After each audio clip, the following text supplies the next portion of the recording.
आपके सामने 3 सेंटेंसेस हैं। You were with me, you are with me and you will be with me. तुम मेरे साथ थे, तुम मेरे साथ हो एंड तुम मेरे साथ रहोगे। इस तीनों सेंटेंसेस में आप देख रहे हैं स्टूडेंट कि ज़्यादा कुछ बदलाव नहीं आया है। बदलाव सिर्फ कुछ हेल्पिंग वर्ब्स का आया है। इन सब चीज़ों को देखकर आप ये पता लगा सकते हैं कि अगर सेंटेंस में कुछ माइनर चेंजेस आ जाए तो सेंटेंस का टाइम बदल जाता है। यू आर विथ मी, तुम मेरे साथ हो।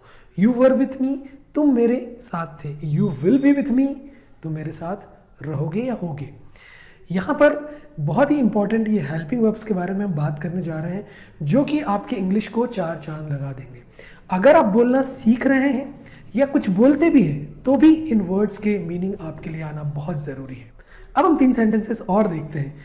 She was waiting for me, she is waiting for me and she will be waiting for मी।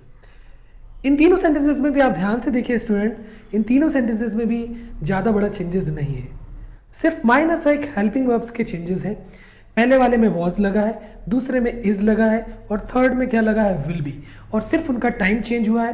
पहला वाला सेंटेंस कहता है कि वो मेरा इंतज़ार कर रही थी, she was waiting for me and she is waiting for मी, वो मेरा इंतज़ार कर रही है और वो मेरा इंतज़ार कर रही होगी, she will be waiting for me. Was were, will be and is am are बहुत ही महत्वपूर्ण हेल्पिंग वर्ब्स हैं इंग्लिश के। इनको आना आपके लिए बहुत ज़रूरी है। इनको सीख कर आप अपना कॉन्फिडेंस बढ़ा सकते हैं। आज इसकी हम मैजिकल ट्रिक देखेंगे कि कैसे आप डेली लाइफ में इंग्लिश के सेंटेंसेस इजीली बोल सकते हैं, सिर्फ कुछ चीज़ें याद रखकर। थोड़े हेल्पिंग वर्ब्स आपको दिमाग में रखने पड़ेंगे, कुछ थोड़ी सी प्रैक्टिस करनी पड़ेगी और आपका कॉन्फिडेंस डबल हो जाएगा। और जब कॉन्फिडेंस डबल होता है स्टूडेंट तो ऑटोमेटिक हम वो चीज़ करने लगते हैं। It is fact. तो इस बात को ध्यान में रखते हुए हम शुरू करते हैं ट्रिक नंबर 3। Let's begin. हमने 6 सेंटेंसेस देखा अभी और उनमें देखा कि कैसे माइनर चेंजेस होते हैं और कुछ हेल्पिंग वर्ब्स बदलते हैं और उसका टाइम बदल जाता है। अब हम इन हेल्पिंग वर्ब्स को अपने बोलने में कैसे यूज़ कर सकते हैं, कैसे सेंटेंसेस फ्रेम करें कि ये हम तुरंत बोलना चालू कर दें, कैसे करें।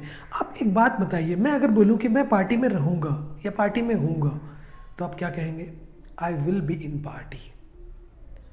मैं कल इतने बजे बिजी रहूँगा, I will be busy tomorrow at this time. I will be busy tomorrow at this time. This time का मतलब क्या होता है स्टूडेंट? इस समय। और उस समय को क्या बोलते हैं इंग्लिश में?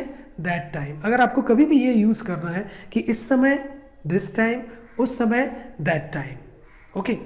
अगर मैं बोलूँ कि वो भूखा था तो आप क्या कहेंगे? He was hungry. He was hungry. उसे भूख लगी है। He is feeling hungry. He is hungry.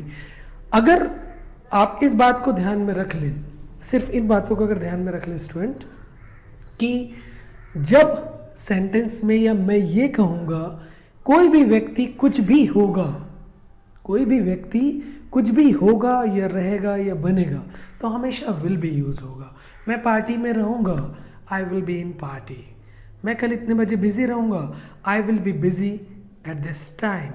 कल मैं उतने बजे बिजी रहूँगा का tomorrow I will be busy at that time. मतलब आप जब भी कुछ भी रहेंगे या होंगे तो आप क्या कहेंगे? विल बी का यूज़ करेंगे। वो लेट हो जाएगी, she will be late, she will be late. Next year मैं ग्रेजुएट हो जाऊँगा, next year I will be graduate.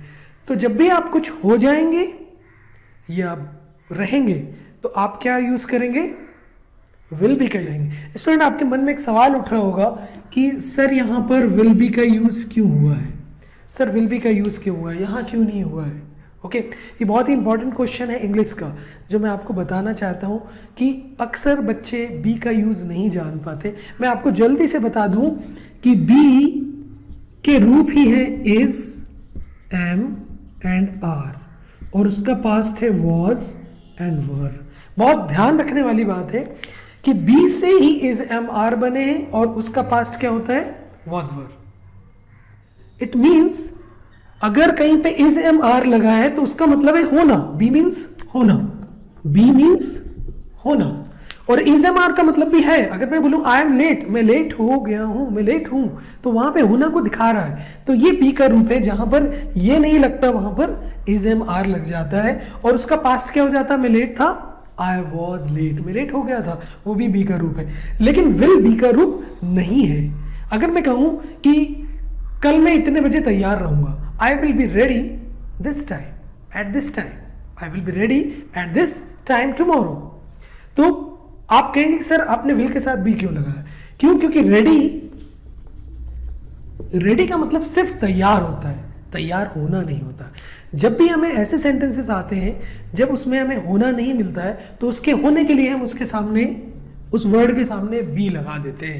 और विल का मतलब सिर्फ और सिर्फ, विल मीन्स सिर्फ गा गे गी होता है, वो होगा रहेगा नहीं होता। तो उसको होगा और रहेगा बनाने के लिए हमें क्या यूज करना पड़ता है, बी का। तो वो क्या बन जाता है, विल बी। तो नेक्स्ट टाइम स्टूडेंट जब आप ये बोलना चाहेंगे रहेगा या होगा, तो आप किसका यूज करेंगे, विल बी का। जैसे तुम लेट हो जाओगे, यू विल बी लेट। हम नेक्स्ट ईयर ग्रेजुएट हो जाएंगे, we will be graduate next year. इस तरीके से आप विल बी का यूज कर सकते हैं। अब जब कभी भी स्टूडेंट आपको ये बोलना है कि वो कुछ भी था, या मैं कुछ भी था, तुम कुछ भी थे, वह कुछ भी था, किसी के बारे में बताना है कि वो था या थी या मैं था, किसी भी चीज़ के बारे में भी बताना है, पास्ट के बारे में, उसकी सिचुएशन, उसकी पोजीशन बताना है, स्टेट बताना है, तो आप हमेशा वॉज और वर का यूज़ करेंगे। अब स्टूडेंट एक बात आपको मैं यहाँ रोक कर बताना चाहूँगा कि हम इज एम आर में तो बड़ा कंफर्टेबल होते हैं। अगर मैं बोलूँ कि आप बोलिए आई एम लेट, तो आप बोलेंगे मैं अगर ये बोलूँ, अगर मैं आपको स्टूडेंट ये बोलूँ कि मैं लेट हूँ, आप बोलिए तो क्या कहेंगे आप, आई एम लेट। मैं नर्वस हूँ, आई एम नर्वस। अगर मैं बोलूँ कि वे नर्वस हैं, तो आप कहेंगे तुरंत दे आर नर्वस। लेकिन अब मैं कहूँ कि वे नर्वस थे, तो आप क्या कहेंगे, थोड़ा सा सोचना पड़ेगा, दे वर नर्वस। एक्चुअली हम लोग वॉज और वर को लेकर उतना प्रैक्टिस नहीं करते। इज एम आर चूँकि प्रेजेंट में है और इसके सेंटेंसेस बहुत यूज़ होते हैं, हम इससे के साथ बड़े कंफर्टेबल हैं, इसकी प्रैक्टिस भी है, हम सुनते भी ज़्यादा हैं, जो सुनते ज़्यादा हैं वो हमसे बनता भी ज़्यादा है। तो इसको हमें वॉज वर की भी प्रैक्टिस करनी पड़ेगी, अब हो जाएंगे। आप समझते हैं कि इज एम आर को लेकर आप बहुत जल्दी सेंटेंसेस बना लेते हैं।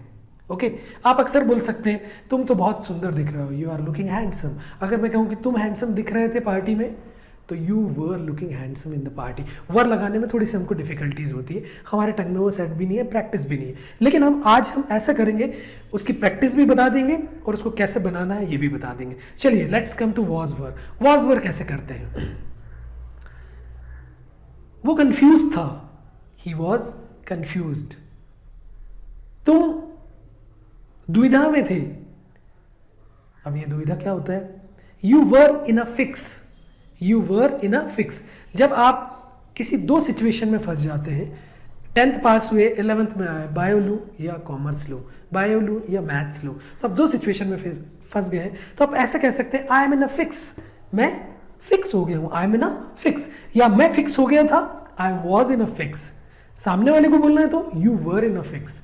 देखिए जब भी आप थे, सामने वाला था या कोई था, तो आपको वॉज ही लगाना है। अगर मैं बोलूँ वो पार्टी में था, he was in the party, he was in the party. वो स्कूल में था, ही वॉज एट स्कूल। वो एंग्री थी मुझसे, वो मुझसे नाराज थी, अब वो थी, तो she is angry with me नहीं लगा सकते, she was angry with me, she was angry with me. इस तरीके से कुछ भी था। आप बस मेरी ट्रिक इस बात को ध्यान में रखिए कि जब भी कोई चीज़ कुछ भी था, तो आप वॉज और वर ही लगाएंगे। कुछ भी होगा या रहेगा तो भी क्या लगाएंगे आप, तब क्या लगाएंगे, विल बी। अब आते हैं आप, कुछ भी हो आप, मैं हूँ, तुम हो, वो है, वे है, कुछ भी है वो। हाँ ये एक ऐसे सेंटेंसेस है स्टूडेंट, ये भी ध्यान देने वाली बात है कि इन सेंटेंसेस में वर्ब नहीं है। अगर मैंने कहा आई विल बी बिजी, तो ये कोई काम नहीं है, मैं बिजी रहूँगा, मैं बिजी हूँ, I am busy, I am busy. इनमें कोई काम नहीं हो रहा है, ये बिना वर्ब के सेंटेंसेस है, ये सिर्फ सब्जेक्ट का कॉम्प्लीमेंट बता रहे हैं, ठीक है ना। अभी is am are, was were और विल बी का हम थोड़ी देर बाद इसका आईएनजी फॉर्म भी देखेंगे। अभी हम बिल्कुल इसके तुरंत बाद is am are, was were और विल बी के साथ आईएनजी का यूज देखेंगे वर्ब के साथ, ऐसी सिचुएशन में जब हम काम कर रहे होते हैं उसके बारे में भी बात करेंगे। अब हम आते हैं इज एम आर। अब ट्रिक क्या याद रखना है आपको कि जब भी कोई कुछ भी है तो आपको इज एम आर लगाना है। जब भी कोई कुछ भी था तो आप क्या लगाएंगे, वॉज वर। जब भी कोई कुछ भी होगा तो आप क्या लगाएंगे, विल बी। हम लोग फ्रेंड्स हैं, वी आर फ्रेंड्स। हम फ्रेंड्स थे, वी वर फ्रेंड्स। हम फ्रेंड्स रहेंगे हमेशा, we will be friends forever. We will be friends forever. इस तरीके से आप बना सकते हैं सेंटेंस। अब इस एमआर का कुछ अलग तरीके से यूज देखेंगे स्टूडेंट हम एक दूसरे सिचुएशन में, कि अगर आप ऐसे सेंटेंस बोलना चाह रहे हैं जो आप उसमें कोई वर्ब है, उसमें कोई काम हो रहा है। सपोज मैं एक एग्जांपल लेता हूँ, मेरे फादर न्यूज़पेपर पढ़ रहे हैं। My father is reading newspaper. यहाँ पे इज आया, मेरे फादर अभी न्यूज़पेपर पढ़ रहे होंगे। My father will be reading newspaper now. My father will be reading newspaper now. मेरी मम्मी खाना पका रही थी। My mother was cooking food. इन सब में भी कोई ना कोई काम हो रहा है। इन सब में कोई ना कोई काम हो रहा है। तो जब कोई काम हो रहा है, या हो रहा था, या हो रहा होगा, तो उसमें भी हम इन्हीं हेल्पिंग वर्ब्स का यूज़ करते हैं। अगर हो रहा होगा है तो विल बी के साथ हम क्या लगा देंगे, first form of the verb and ING is इसके बाद।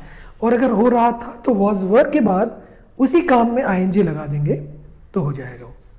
उसी तरीके से अगर वो काम हो रहा है तो इज एम आर के बाद तुरंत जो काम आप हो रहा है, जिसके बारे में आप बात कर रहे हैं, तो आईएनजी लगा देंगे। इसके पहले हमने स्टूडेंट क्या देखा, बिना वर्ब वाले सेंटेंस देखा। जैसे कि मैं आपको बताऊं, वो पागल है, ही इज मैड। वो पागल था, ही वॉज मैड। एंड वो पागल रहेगा, ही विल बी मैड। इसमें कोई वर्ब नहीं है, लेकिन है और था और होगा। तो मैंने आपको पहले ही बता चुका है कि अगर होगा तो ही विल बी, होगी she will be, she will be, वे होंगे दे विल बी, और था तो ही वॉज शी वॉज, और है तो ही इज शी इज। लेकिन अगर कोई काम आप एक्सप्रेस करना चाह रहे हैं तो आप कैसे एक्सप्रेस करेंगे, तो अगर वो काम चल रहा है कंटिन्यूअस में तो क्या लगाएंगे हम उसमें, आईएनजी लगाएंगे। देखते हैं कुछ एग्जाम्पल को। बारिश हो रही है, इट इज रेनिंग। बारिश हो रही होगी, इट विल बी रेनिंग। बारिश हो रही थी, इट वॉज रेनिंग। सिचुएशन के हिसाब से इसमें हेल्पिंग वर्ब बदल जाएंगे, टाइम के हिसाब से हेल्पिंग वर्ब बदल जाएंगे। हम आगे देखते हैं। आगे बात यह है कि आईएनजी फॉर्म की हम कैसे प्रैक्टिस करेंगे वर्ब में।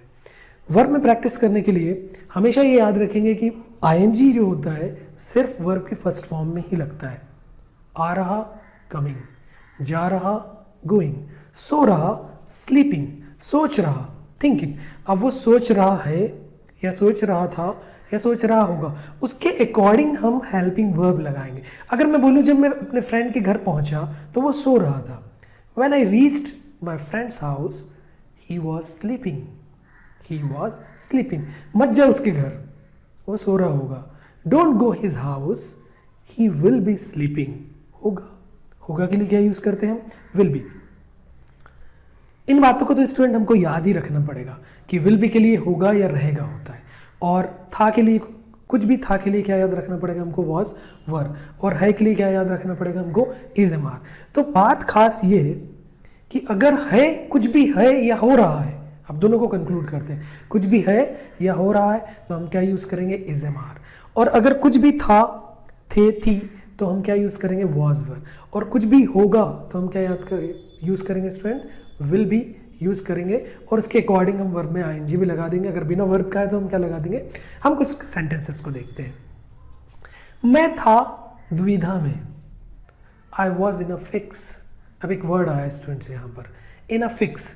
इन अ फिक्स का मतलब होता है जब आप दो राह पे फंसे हो या दो विकल्पों में फंसे हो, तो क्या यूज करेंगे आप, इन अ फिक्स। अरे मैं कंफ्यूज हो जाऊंगा, मैं दुविधा में आ जाऊंगा, I will be in a fix, आ जाऊंगा, हो जाऊंगा, I will be in a fix. या आप इस तरीके से भी कह सकते हैं, मैं दुविधा में हूं, I am in dilemma, I am in dilemma. Dilemma एक वर्ड है जिसका मतलब होता है दो राह में या दुविधा। डिलेमा एक ऐसा वर्ड है जिसका मीनिंग ये होता है दुविधा में या दो बात में आप फंसे हुए। आगे बात करेंगे हम, कुछ सेंटेंसेस बनाते हैं हम। वो प्रॉब्लम में था, ही वॉज इन प्रॉब्लम। वो प्रॉब्लम को फेस कर रहा था, ही वॉज फेसिंग प्रॉब्लम। इन दोनों सेंटेंसेस में क्या खास बात है स्टूडेंट, कि वो प्रॉब्लम में था, ही वॉज इन प्रॉब्लम, यहाँ पे कोई वर्ब नहीं है इसलिए आईएनजी का कोई सवाल नहीं उठता।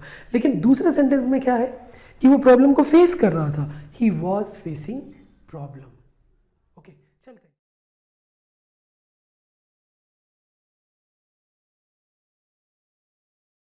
ब्यूटीफुल वर्ड्स हैं, मैं आपसे शेयर करना चाहता हूँ।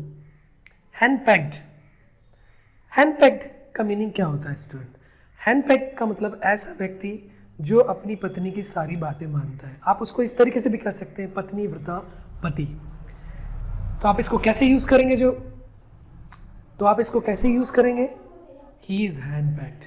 अरे मेरा फ्रेंड तो हैंडपैक्ड है यार, माई फ्रेंड इज़ हैंडपैक्ड। आप उसको, हम उसको कुछ लोग ऐसा भी यूज़ करते हैं जोरू का, आपको पता है। तो my friend is handicapped, my uncle is handicapped. आगे दूसरा वर्ड्स देखते हैं। दूसरा वर्ड्स है हॉब्सन्स चॉइस। जैसा इस वर्ड से पता चल रहा है, हॉब्सन्स चॉइस। हॉब्सन्स चॉइस मतलब एक ही विकल्प। जब आपके पास कोई चॉइस नहीं होती और आप मजबूरी में उसे चुनते हैं, जैसे कि हम लोग बोलते हैं, हालांकि गलत बोलते हैं, मजबूरी का नाम, यू अंडरस्टैंड दैट। तो हॉब्सन्स चॉइस मतलब जब आप मान लीजिए, फॉर एग्जांपल लेते हैं कि आप कभी भी ऑटो में सफ़र करना पसंद नहीं करते, लेकिन एक ऐसी सिचुएशन आई कि पूरी गाड़ियाँ बंद थी और आपको ऑटो में आना पड़ा, तो आप कह सकते हैं इट्स हॉब्सन्स चॉइस। या उसको पास्ट में बोलना है तो इट वॉज हॉब्सन्स चॉइस। अरे यार मेरे लिए तो हॉब्सन्स चॉइस होगी, it will be Hobson's choice. आपको ऑटो में जाना पड़ेगा, you will have to go by auto, it will be Hobson's choice. होगी के लिए विल बी। आगे बढ़ते हैं हम, अगला वर्ड। थोड़ा सा हॉब्सन्स चॉइस के एक सेंटेंस और देख लेते हैं। सपोज आपको लेडी फिंगर पसंद नहीं है स्टूडेंट, तो आप घर पर आए, आपको बहुत तेज भूख लगी है, और आप जब घर पर आए तो आपको सिर्फ लेडी फिंगर मिली, तो it will be your Hobson's choice. आप क्या कहेंगे? नेक्स्ट वर्ड है गुड फॉर नथिंग। इसका मीनिंग होता है स्टूडेंट किसी काम का नहीं। मैं किसी काम का नहीं हूँ इस लॉकडाउन में, I am good for nothing in this lockdown. मेरा भाई किसी काम का नहीं है, my brother is good for nothing, my brother is good for nothing. आप ऐसा भी कह सकते हैं, my uncle is good for everything, मेरे अंकल हर काम में अच्छे हैं। तो ये थे स्टूडेंट्स 5 वर्ड्स जो बहुत इंपॉर्टेंट है, आप इसको यूज़ कर सकते हैं जैसे कि मैंने आपको ट्रिक बताया है। होपफुली ये वीडियो आपको अच्छा लगा होगा। Thank you for watching. और अगर आपको ये वीडियो अच्छा लगा तो लाइक कर दीजिए, और जो नए लोग हैं सब्सक्राइब कर दीजिए, और बेल आइकन को प्रेस कर दीजिए ताकि मैं जब भी आपको नया वीडियो लाऊँ तो आपको नोटिफिकेशन मिल जाए। Again thank you.